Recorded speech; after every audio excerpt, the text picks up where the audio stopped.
अगोदर सर्व महापुरुषांना मी वंदन करून ठरावाबद्दल बोलतो. तुम्हाला जर आवडले ते ठराव, आता माझ्याजवळ फक्त 5 मिनिटं आहेत. We have to vacate the hall. तर त्यामुळे नाव आता बसा. ही परिषद आहे ना, ठराव तुम्हाला पारित करायचे आहे. काही मी जास्त वेळ घेणार नाही, भाषण वगैरे काही देणार नाही. पहिली गोष्ट म्हणजे अशी की आता तुमच्या लक्षात आले असेल की सुप्रीम कोर्ट हा मागासवर्गीयाच्या विरोधात आहे. मी 97 पासून कोर्टात केस लढतो, त्यावरून सांगत आहे.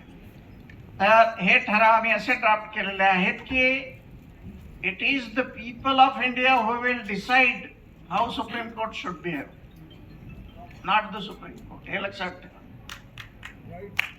You are the great. तुम्ही त्यांना अपॉइंट केले आहे. तुम्ही जो पैसा देता कराच्या रूपाने, त्याच्यावरून त्यांना सॅलरी मिळते.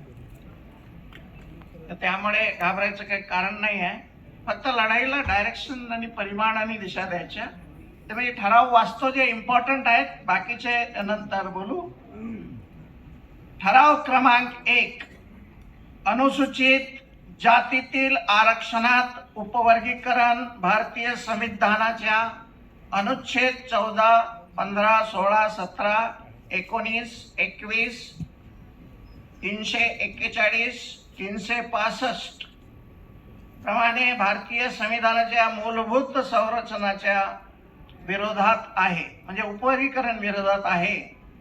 त्यामुळे महाराष्ट्र सरकारच्या प्रस्तावित उपवर्गीकरण धोरणाचा जाहीर निषेध या परिषदेत उपस्थित जनता करत आहे आणि असा ठराव ह्या परिषदेत पारित करण्यात आला. ओके. आम्ही पुढील ठराव असा करतो की जर महाराष्ट्र सरकारने परिषदेच्या दिनांकापासून 1 महिन्याच्या आत जर विधिवत मंत्रिमंडळात निर्णय घेऊन प्रस्तावित उपवर्गीकरणाची प्रक्रिया रद्द केली नाही, तर हिवाळी अधिवेशनात सरकार विरोधात प्रचंड किमान 1 लाखाचा निषेध मोर्चा आणि आंदोलन केले जाईल.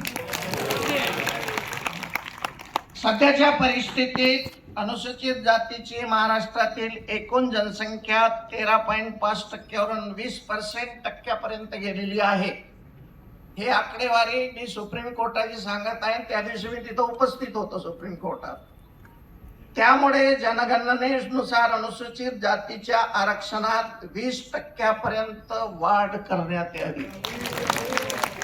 यासाठी सक्षम आंदोलन उभे करण्याचाही ठराव ही परिषद पारित करीत आहे.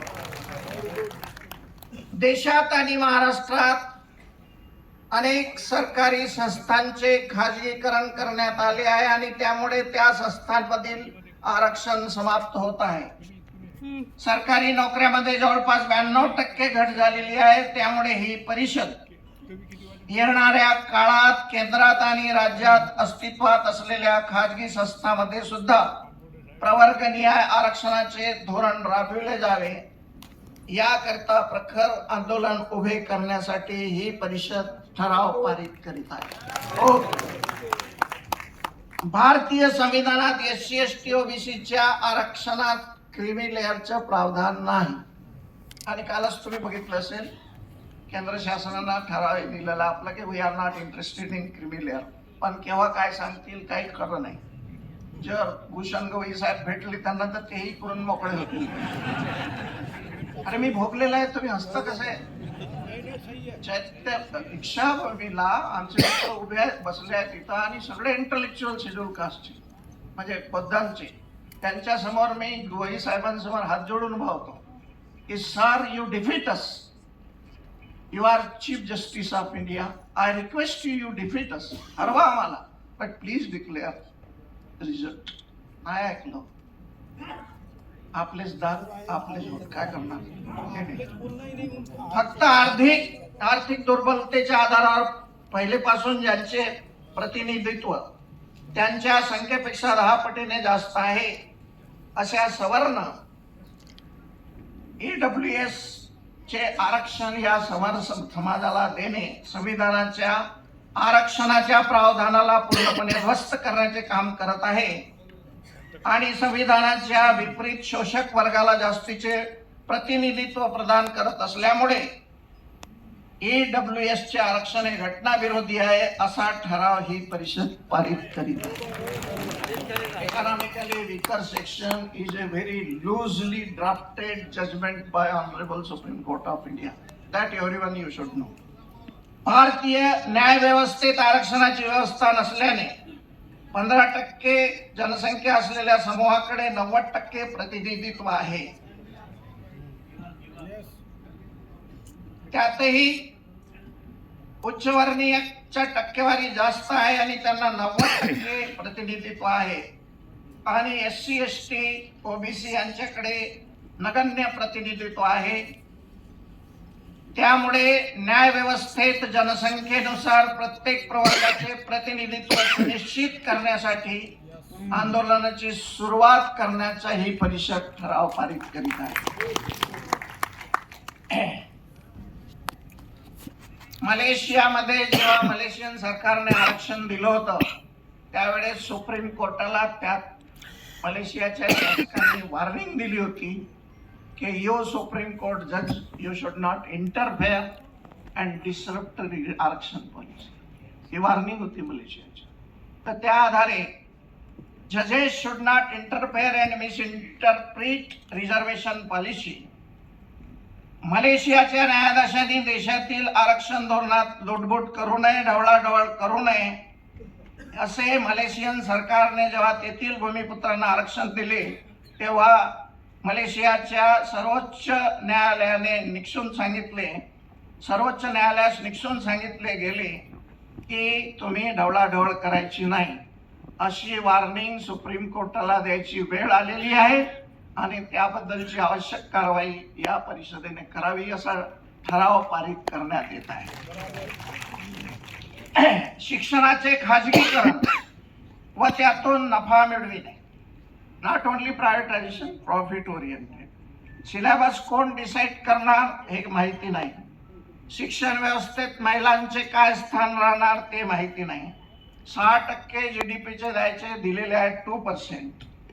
या न्यू एज्युकेशन पॉलिसी बद्दल पार्लमेंटमध्ये अजून डिस्कशन झालं नाही. बर्वे साहेब गेले, मी त्यांच्याशी बोलणार आहे आणि हा ड्राफ्ट ऑलरेडी 542 मेंबर ऑफ पार्लमेंटला पाठवला आणि ते सुखदेव साहेब आता इथं नाही आहेत. तर त्यामुळे नॅशनल एज्युकेशन पॉलिसी बद्दल आवश्यक ती कार्यवाही करावी असा ठराव सर्वानुमते पारित करण्यात येत आहे. आता शेवटचे दोनच. SSD, बानाई, बाहो आणि एडव्होकेट असोसिएशन इत्यादी संघटना मागास घटकांच्या हिताचे संरक्षण करण्यासाठी रात्रंदिवस कार्यरत आहे. मागास घटकांसंबंधी निर्णय प्रक्रियेत राज्य शासनाने या संघटनांचे प्रतिनिधी समाविष्ट करून घ्यावे असा ठराव सर्वानुमते पारित करण्यात येत आहे. आता already I am extending the time. बाकीचे ठराव आम्ही तुम्हाला पाठवतो. आपण शांतपणे ऐकलं त्याबद्दल धन्यवाद आणि आपल्या सहकार्याबद्दल धन्यवाद. जय भीम.